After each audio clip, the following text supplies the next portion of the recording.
मौजू पसंद है या नहीं है? इमाम ने फरमाया हम बैत ऐसे नहीं, ऐसे हुक्मरानों का तरीका है बैत करवाने का, हमारे यहाँ बैत ऐसे नहीं होती, हमारे यहाँ बैत का तरीका ये है।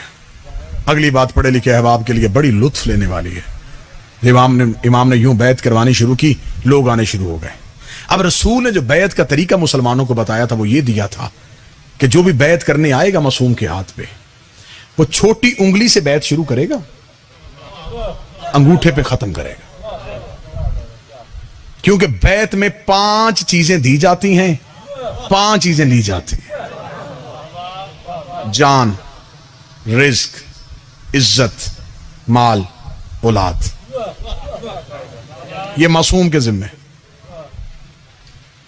मासूम से बदले में बख्शिश, जन्नत, बरज़ख, काब्र, अमाल, ये सब मासूम से जिम्मेदारी ली जाती है। अब इमाम ने बैत करवानी शुरू की और अब जो आ रहा है वो हाथ में हाथ रख रहा है। इमाम मुस्कुराते जा रहे हैं। शाम के वक्त एक इब्रानी नौजवान आया, उसने यहां से बैत शुरू की। इमाम ने मुस्कुरा कहा पहली बैत अब हुई है।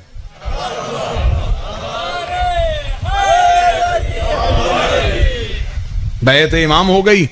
उस वक्त इस्लाम की जितनी भी मुमलकत थी उसमें जो सिक्का चल रहा था वो सिक्का रूम का था। जैसा कि आज के दौर में आप देखें कि अमेरिकन डॉलर जो है उसको आप पूरी दुनिया में जहां चाहे चला सकते हैं, इस तरह रूम का सिक्का सारी दुनिया में चलता था। रूम के बादशाहों ने उस सिक्के पे अपने बुतों की तस्वीरें कनिंदा की हुई थी ताकि हमारा मजहब भी फैले, हमारा पैसा भी चले। इमाम ने कहा कि मामून, हम सबसे पहला कानून ये पास करेंगे, इस्लामी मुल्कों में इस्लाम का सिक्का चलेगा। सिक्का दोबारा ढाला जाए, रूम का सिक्का इस्लाम के किसी मुल्क में नहीं चलेगा। जहां जहां कलमा फैल चुका है वहां वहां ये सिक्का चलेगा। उसने कहा ठीक है, आपका हुक्म है, सिक्का अभी हुक्म दे देते हैं, इस्लाम का सिक्का बनेगा। लेकिन फरजंद रसूल बताएं कि उसके ऊपर क्या लिखवाएं। सिक्के के ऊपर कोई तस्वीर होती है, उसके ऊपर क्या लिखवाएं? बैतुल्लाह की तस्वीर करिंदा करवाएं? क्या बनवाएं उसके ऊपर? फरमा तुम सिक्का ढालो, उसके ऊपर जो लिखना है वो हम बताएंगे। फौरन टकसाल को हुक्म दिया गया, सिक्का ढाल के इमाम के सामने लाया गया। बताएं इसके ऊपर क्या होगा। इमाम ने अपनी अंगुश्तरी के साथ उस पर मोहर लगाई जिस पर लिखा था अलीयुन वलीउल्लाह।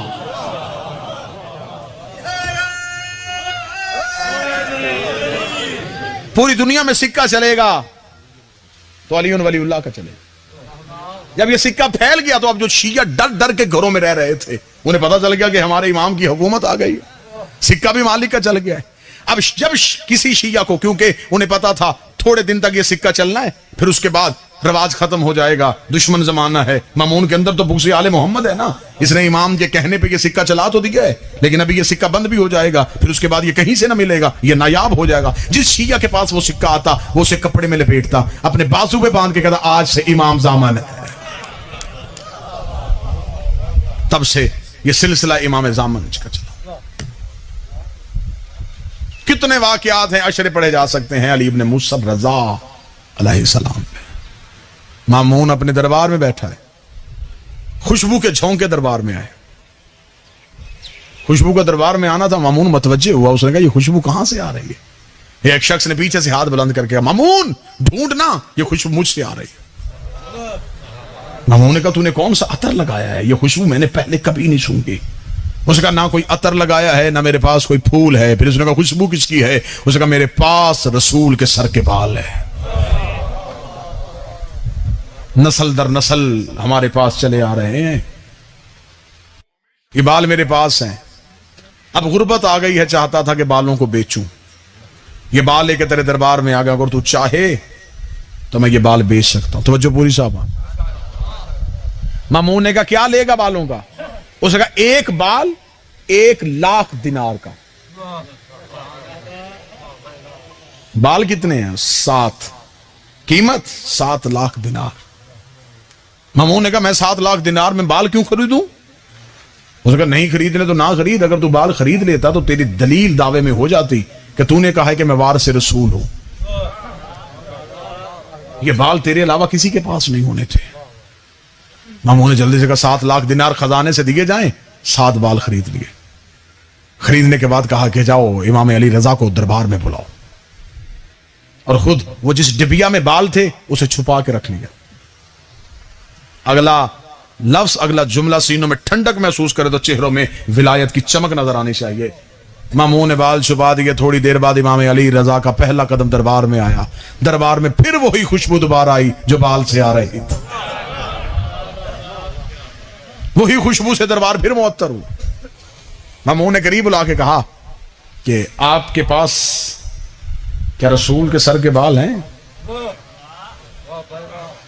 देखे मैं वार से रसूल हूं, मेरे पास रसूल के सर के बाल है। इमाम ने फरमाया हमें जियारत करवाई जाए। डिबिया को खोला गया, इमाम के सामने रखा गया। 7 बाल सामने थे। इमाम करीब आए। इमाम ने 4 बाल अलहदा किए, 3 बाल अलहदा किए। इमाम ने कहा ये 4 मेरे नाना के हैं, ये 3 मेरे नाना के नहीं है। कोई बैठा है जो सुन रहा है सरकार? ये 4 बाल मेरे नाना के हैं, ये 3 मेरे नाना के नहीं। मामून करीब आया और करीब आके देखा। देख के कहने लगा मौला सवाल कर सकता हूं? पूछ। मौला इनकी रंगत एक जैसी है, दिखने में एक जैसे नजर आ रहे हैं, आपको कैसे पता चले कि 4 आपके नाना की, ये 3 नहीं? मौला ने फरमाया आग रोशन की जाए। आग रोशन की गई। इमाम ने कहा 3 बाल आग में फेंके जाए जो मैंने लहदा किए। 3 आग में गए, तीनों ही जल गए। मैं मजलिस भी पढ़ रहा हूं, मजा भी ले रहा हूं। 3 गए, तीनों ही जल गए। थोड़ी देर बाद 4 बालों का आग में आना था, आग रोशन से गुलजार हो गई, ऐसे जैसे इब्राहिम पे ठंडी हुई थी। आग का बिल्कुल ठंडा होना था। मामून के चेहरे की रंगत तब्दील हुई। देखे इमाम अली रजा से कहता है नजर तो एक जैसे आ रहे थे, आपको कैसे पता चला था? इमाम मुस्कुरा के फरमाते बस तुम्हें यही समझाना चाहता था, तुम्हारी समझ में नबी का बाल नहीं आया, तुम्हारी समझ में नबी की आल कैसे आ सकती।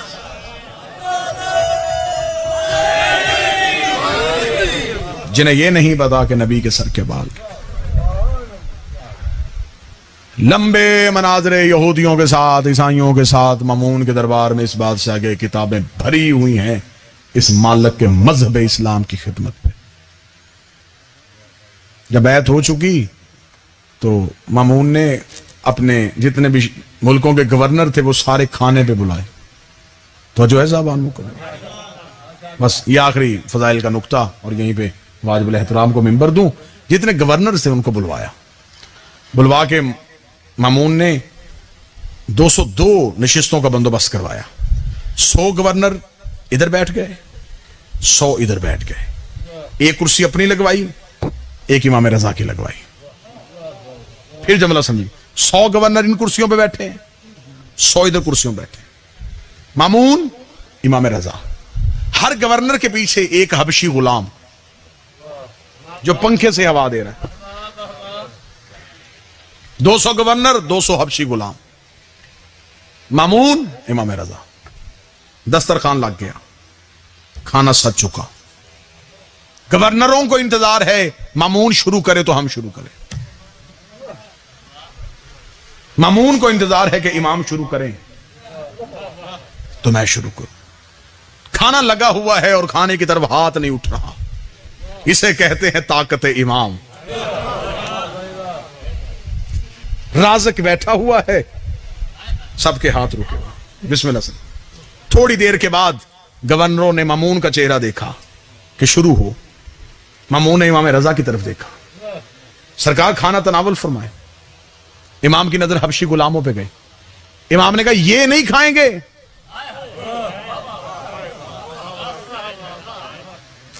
सतरे सुनिएगा सिर्फ मालिक की, सोने के कलम से लिखे जाने वाले। इमाम ने कहा मामून क्या ये खाना नहीं खाएंगे? उसने करीब आके कहा मौला ये गुलाम है। इमाम ने मुस्कुरा के फरमाया क्या तू आजाद है? क्या तू किसी का गुलाम नहीं? मामून ने कहा गुलाम तो मैं भी हूं। फरमाया अगर वो गुलाम नहीं खा रहे फिर तू कैसे खा रहा है? उसने कहा मौला ये बाद में खा लेंगे। फरमाया फिर तुम गवर्नरों के साथ खाओ, हम इनके साथ खाएंगे। तुम्हें गदीर वाला खुतबा भूल गया? गरीब को अमीर पे, अमीर को गरीब पे, गोरे को काले पे, काले को गोरे पे कोई फजीलत नहीं है। इतना जुमला कह के इमाम ने फरमाया, जब तुम्हें गदीर का खुतबा ही याद नहीं है, फिर तुम्हें हमारे दादे अली की विलायत कैसे याद हो?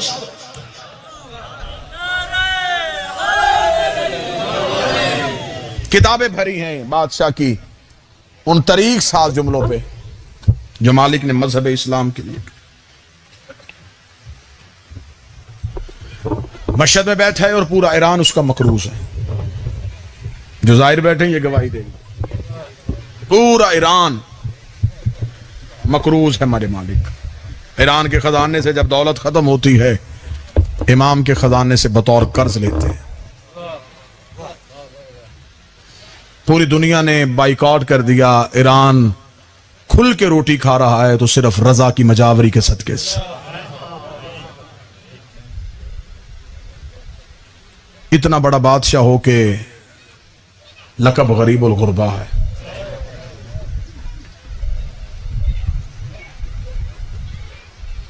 जमाने की समझ में आले मोहम्मद ही नहीं आए, जिनका गरीबुल गुरबा ऐसा है उनका अमीर अल मोमिनीन कैसा होगा। अज़ादार बैठे हैं, मेरा मालिक ये मोहब्बत हमेशा सलामत रखे। मजलिस हुसैन में आओ तो इस बादशाह ने, इसे इमाम रजा ने जो अज़ादारी का तरीका दिया है, सफ़े अज़ा में बैठो तो बैठने से पहले उसे चूमो।